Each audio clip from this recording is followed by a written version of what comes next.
और पहले खबर उत्तर प्रदेश से। यूपी में समाजवादी पार्टी और बहुजन समाज पार्टी के साथ कांग्रेस का अजीम इत्तेहाद ना बन पाने पर कांग्रेस ने अभी भी उम्मीद का दामन नहीं छोड़ा है। कांग्रेस के रियासती सदर राज बब्बर ने कहा है कि उनकी पार्टी ने अजीम इत्तेहाद में शामिल होने की पूरी कोशिश की है, लेकिन बाज वजूहात की बिना पर ऐसा मुमकिन नहीं हो सका है।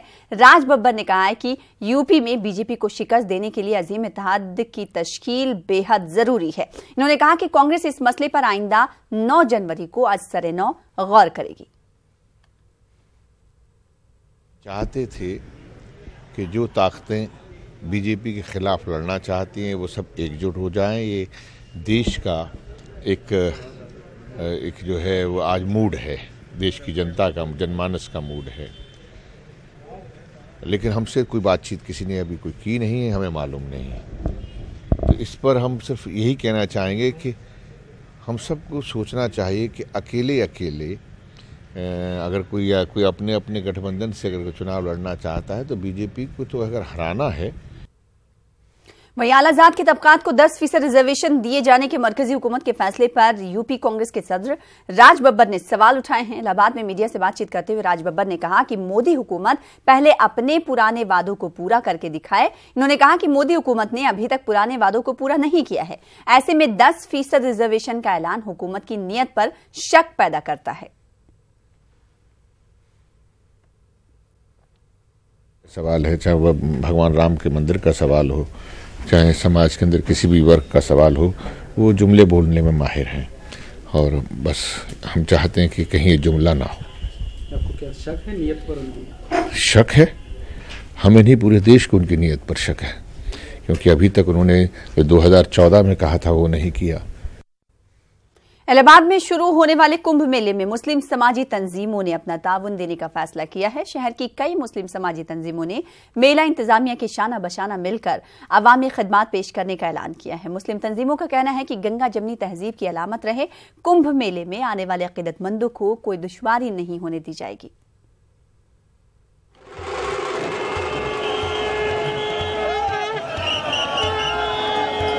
इलाहाबाद में कुंभ मेले की शुरुआत 15 जनवरी से होने जा रही है। 1 माह तक चलने वाले इस मेले में शामिल होने के लिए साधु संतों के अखाड़ों ने संगम पहुंचना शुरू कर दिया है। साधु संतों की पेशवाई जुलूस में मुस्लिम तंजीमें भी शामिल हो रही हैं। मुस्लिम तंजीमों का कहना है कि वो कुंभ में आए यात्रियों को अपनी खिदमत पेश करेंगी। हमारी संस्था पिछले कई वर्षों से माघ मेले सहयोग करती है कि जो यात्री आते हैं, तीर्थ यात्री गंगा स्नान के लिए, तो हमारा कर्तव्य है कि हमारे मेहमान पहले हैं अतिथि और उसके बाद फिर कोई और हैं।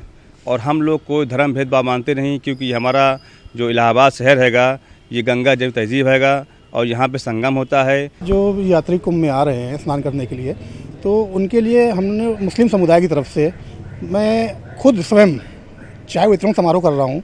और जब तक ये जिस दिन तिथियों में नहान होगा, स्नान होगा, उन तिथियों में निःशुल्क चाय वितरण करूंगा। और साफ़ सफाई के लिए हम लोग खुद जुटे रहते हैं। कहीं भी गंदगी होती है हम लोग खुद अपने हाथों से उठाकर उसको फेंकते हैं और गंगा की स्वच्छता के लिए हम लोग निरंतर कार्य करते रहते हैं। मुस्लिम तंजीमों का ये भी कहना है कि कुंभ में आने वाले अकीदतमंदों की हर मुमकिन मदद की जाएगी। समाजी कारकुनान का कहना है कि इलाहाबाद पूरी दुनिया में गंगा जमनी तहजीब की अलामत के तौर पर जाना जाता है, पहचाना जाता है। लिहाजा कुंभ के दौरान इसकी इस शिनाख्त को कायम रखा जाएगा। पहले ये देखिए, ये संगम नगरी है, इलाहाबाद है और यहाँ पे महाकुंभ हो रहा है। दूर दूर से विदेशों से लोग आएंगे, तो हम लोगों ने ये सोचा है और ये हम लोग काम कर भी रहे हैं कि यहाँ पे पहले तो हम लोगों ने पौधरोपण किया और चारों तरफ पेड़ पौधे लगाए, जिससे हमारा शहर और देश स्वच्छ लगे और यहाँ के लोग जब बाहर जाएं तो वो बताएं कि हाँ, हिंदुस्तान के अंदर एक उत्तर प्रदेश है और उसमें संगम नगरी इलाहाबाद है और यहाँ पे इतना विकास हो रहा है और बहुत सुंदर हो रहा है। 1 माह से ज्यादा वक्त तक चलने वाले कुंभ मेले में पूरी दुनिया से तकरीबन 5 करोड़ अफराद की शिरकत करने की तवक्को की जा रही है। माजी में भी कुंभ मेले के दौरान मुस्लिम तंजीमें अपनी खिदमत पेश करती रही हैं, लेकिन इस बार मुल्क के बदले हुए हालात के पस मंजर में कुंभ मेले में मुस्लिम तंजीमों के रोल को काफी अहम माना जा रहा है। न्यूज़ 18 उर्दू के लिए इलाहाबाद से मुश्ताक आमिर की रिपोर्ट। उधर यूपी के कानपुर में स्लॉटर हाउस को गौशाला में तब्दील किए जाने की मुबैना तौर पर कोशिश की जा रही है। यूं तो बीजेपी के इख्तिदार में आते ही सीएम योगी ने स्लॉटर हाउस को जदीद तकनीक से लैस नहीं होने की बुनियाद पर बंद कर दिया था, लेकिन अगर स्लॉटर हाउस को गौशाला बनाया जाता है तो शहर के कदीम स्लॉटर हाउस की शनाख्त खतरे में पड़ जाएगी।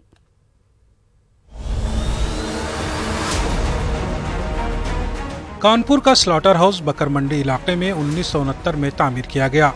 इस स्लॉटर हाउस को योगी हुकूमत के एक फरमान से 2017 में बंद कर दिया गया।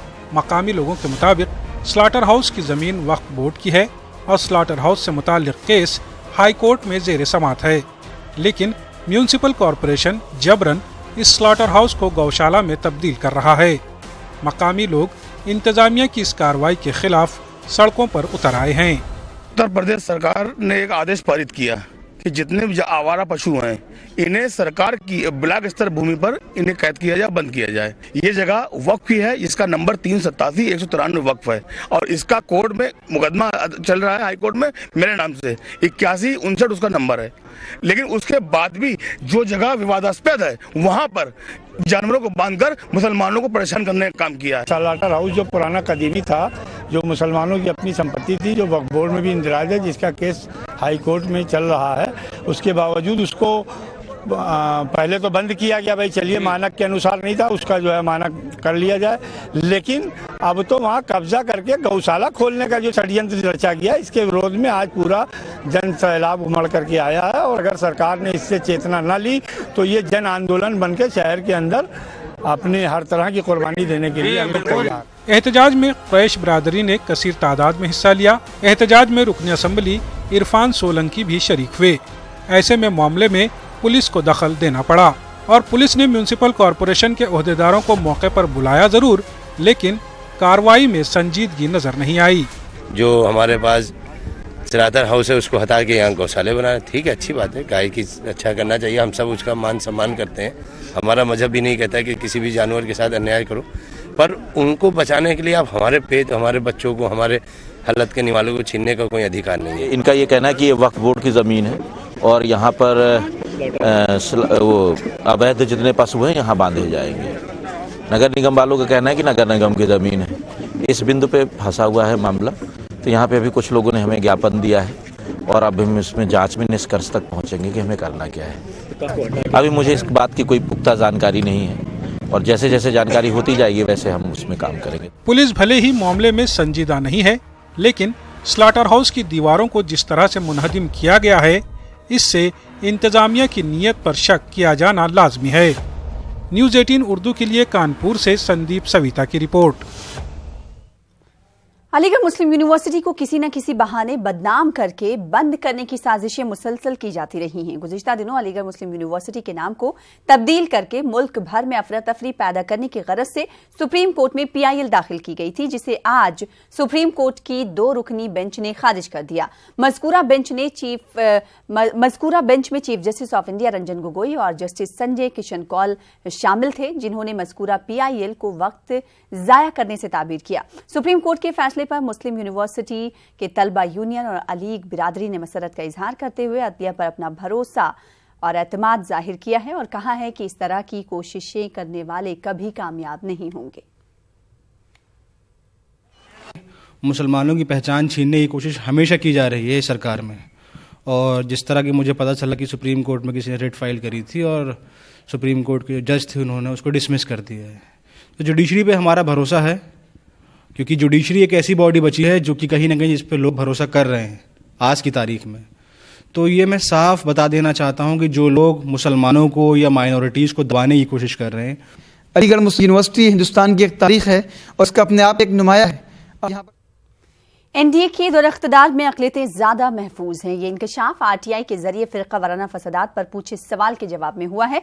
वज़ारत दाखिला ने अपने जवाब में कहा है कि साबिक़ा UPA हुकूमत के मुकाबले मौजूदा NDA हुकूमत में अक़लियतें महफूज हैं। वज़ारत के मुताबिक 2004 से 2017 के दरमियान मुल्क भर में 10,399 फ़िरक़ा वाराना फसादात हुए हैं, जिसमें 1600 से ज्यादा अफराद मारे गए, जबकि 30,000 से ज्यादा अफराद जख्मी हुए हैं।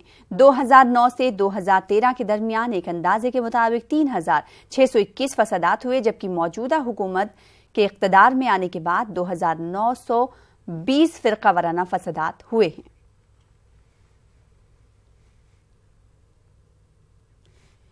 डॉक्टर जाकिर हुसैन फाउंडेशन के ज़ेर-ए-एहतमाम कौमी seminar social media issues and challenges का इनेकाद किया गया, जिसमें मुल्क भर से माहिरीन ने शिरकत की। इस मौके पर अलग अलग मैदानों में समाजी खिदमात अंजाम देने के लिए शख्सियात को पेंटागन अवार्ड भी तफवीज़ किए गए और समाज के पसमानदा तबके से ताल्लुक रखने वालों की इमदाद भी की गई। सेमिनार की सदारत अलीगढ़ मुस्लिम यूनिवर्सिटी के pro vice chancellor professor Mohammad Hanif Beg ने की।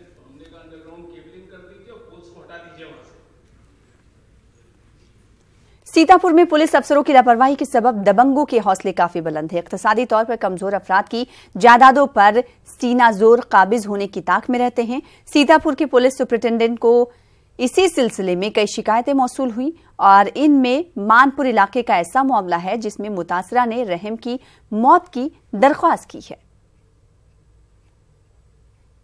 हमारा जो है पुराना घर मैं गिरा करके अपना जो नया निर्माण करना चाह रहा था। उसके बाद पुराना घर गिरवा दिया। उसके बाद में हमारे विपक्ष वालों ने बनने नहीं दिया। उसके बाद में उप जिलाधिकारी द्वारा विस्मा द्वारा फैसला भी करा दिया गया, जिसके बाद में पुनः निर्माण अपना कार्य चालू किया।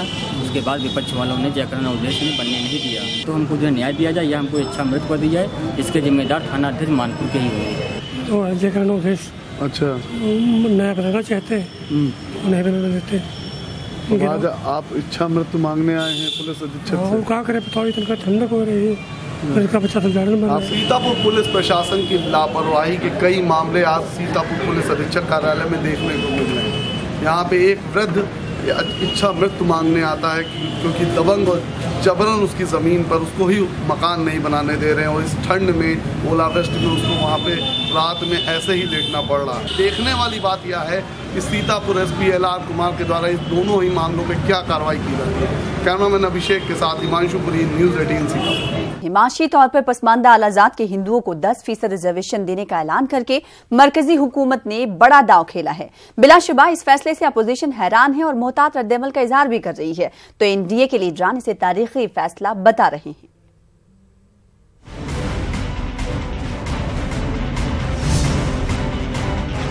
आम इंतखाबात से पहले मरकज ने मास्टर स्ट्रोक खेला है। मरकजी काबीना ने इक्तिसादी तौर पर पसमानदा आला जात के हिंदुओं को 10% रिजर्वेशन देने का फैसला किया है।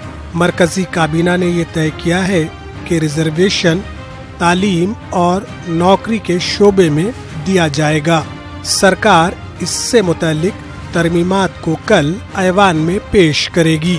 अब कैबिनेट के इस फैसले को NDA के लीडरान तारीखी बता रहे हैं।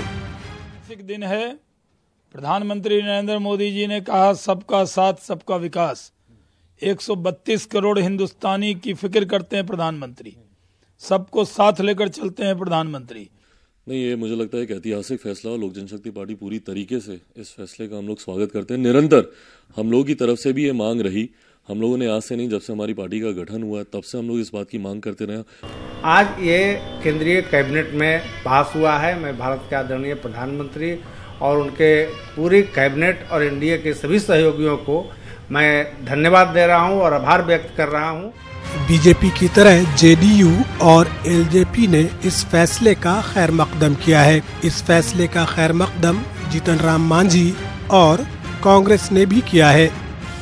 इसके लिए हमारी मांग रही है या मांग करते रहे हैं कि संविधान में संशोधन करके आरक्षण की सीमा को 90% करे और सवर्ण को 15% आरक्षण दे। देखिए, अपर कास्ट के गरीब लोगों को मदद मिलना जरूरी है। अगर इसका इंटेंशन बहुत अच्छा हो तो सेशन शुरुआत में ही लेके आना था। कल सेशन खत्म हो रहा है, आज लेके आ रहा है, ये और एक बहुत बड़ा जुमला है। उधर RJD और RLSP ने मरकजी हुकूमत के इस फैसले पर सवाल खड़ा किया है। करेंगे तो बात की बात, लेकिन मेरा मानना ये है कि अगर आप 10%, 15% वाले आबादी को 10% आरक्षित करते हो तो जो 85% वाले हैं उनको आप 90% करोगे कि नहीं करोगे? तो आप 90% कर दीजिए। OBC के लोगों की संख्या भारत सरकार की नौकरियों में आज भी 7%, 8% से ज्यादा नहीं है, जबकि 27% रिजर्वेशन उनको मिला हुआ है। और अनेक तमाम जगहों पे इनकी स्थिति वही है आज भी आरक्षण के बावजूद। तो पहले इनके हितों की सुरक्षा होनी चाहिए। एनडीए हुकूमत ने चुनावी साल में मास्टर स्ट्रोक खेलने की कोशिश की है। अब सवाल वोट का है और सियासी पार्टियां नहीं चाहती कि एक वोट भी गड़बड़ाए, तो चाहते और ना चाहते हुए भी अपोजिशन इस फैसले की मुखालिफत नहीं कर पा रहा है। अब आने वाले दिनों में एक बार फिर रिजर्वेशन की सियासत अपना रंग दिखाएगी। फायदा किसे होगा, ये देखने वाली बात होगी। Bureau report, news 18 Urdu. वजीर आला नीतीश कुमार नए साल में पहली बार मीडिया से रूबरू हुए। इस मौके पर इन्होंने राम मंदिर, ट्रिपल तलाक, सबरीमाला समेत सभी मुद्दों पर अपनी पार्टी का रुख साफ किया।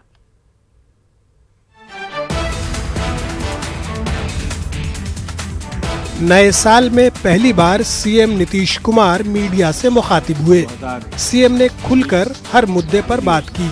नीतीश कुमार ने कहा कि राम मंदिर की तामीर का मुद्दा आपसी बातचीत से सुलझे या फिर लोग सुप्रीम कोर्ट के फैसले का इंतजार करें। हम लोग जो अयोध्या मंदिर का सवाल है, इसके बारे में शुरू से है, या तो आपसी बातचीत से होगा या कोर्ट के फैसले से होगा। तो कोर्ट में मामला चल रहा है। वहीं ट्रिपल तलाक कानून पर नीतीश कुमार ने साफ किया कि मुस्लिम समाज की रजामंदी के बगैर ये कानून नहीं बनना चाहिए। यानी उनसे बात करनी चाहिए, उनको प्रेरित करना चाहिए। लेकिन अगर ये सोचिएगा कि आप उनके ऊपर बगैर उनकी सहमति के कुछ चीज बनाते हैं तो उनको बुरा लगता है। और बहुत बड़ी संख्या में मुस्लिम समाज की महिलाओं का भी हस्ताक्षर युक्त ज्ञापन दिया हुआ है। क्राइम, करप्शन और कम्युनलिज्म से कभी समझौता नहीं करने के अपने वादे को उन्होंने एक बार फिर दोहराया और ये कहा कि करप्शन के किसी मामले को सियासी एंगल नहीं दिया जाना चाहिए। और आप हमसे पूछ रहे हैं, हमने 3 चीज के बारे में रिपीटेडली कहा है और अपने एक्शन से भी साबित किया है। न हम क्राइम से कंप्रोमाइज करेंगे, न करप्शन से करेंगे, न कम्युनलिज्म से करेंगे। बिहार रियासती हज कमेटी तहलील है। मुस्लिम तंजीमों ने हज कमेटी को जल्द तश्कील करने का मुतालबा किया है। हज कमेटी के साबिक चेयरमैन इलियास हुसैन उर्फ सोनू बाबू का कहना है कि हज कमेटी की हालत ऐसी ही रही तो आजमीन हज को काफी नुकसान उठाना पड़ेगा। इमारत शरिया ने भी हुकूमत को फौरी तौर पर हज कमेटी की तश्कील का मुतालबा किया। उधर इस मामले पर बरसर इख्तिदार पार्टी के लीडरों का कहना है कि हज कमेटी तहलील है, लेकिन हज का तमाम काम बहुस्ने खूबी अंजाम दिया जा रहा है। हज का चूँकि मसला ऐसा है कि हज के लिए दरख्वास्तें ली जा चुकी हैं और अब हज की ट्रेनिंग है और हाजियों की ट्रेनिंग है, ट्रेनर्स की ट्रेनिंग है। ये सारे मामलात वो होते हैं जिनमें चेयरमैन और कमेटी का होना ज़रूरी होता है। कमेटी अगर तश्कील वक्त पे हो जाएगी तो इसके काम करने का तरीका भी आसान हो जाएगा और इससे एक फ़ायदा, सबसे बड़ा फ़ायदा है ये तश्कील होने के बाद जो बम्बई हज कमेटी में एक नुमाइंदगी है बिहार स्टेट हज कमेटी की, वो भी कायम रह जाएगी। भाई कहाँ कोई दिक्कत हो रही है, फार्म भरा ही रहा है, जो कॉरेस्पॉन्डेंस का काम है वो हो ही रहा है। हज कमेटी का जो फंक्शन है उस फंक्शन में हाजियों के पासपोर्ट का, हाजियों के रिहाइश का, हाजियों के भेजने का, हाजियों के वापस लाने का, उस काम में कहीं कोई कुताही तो होती नहीं।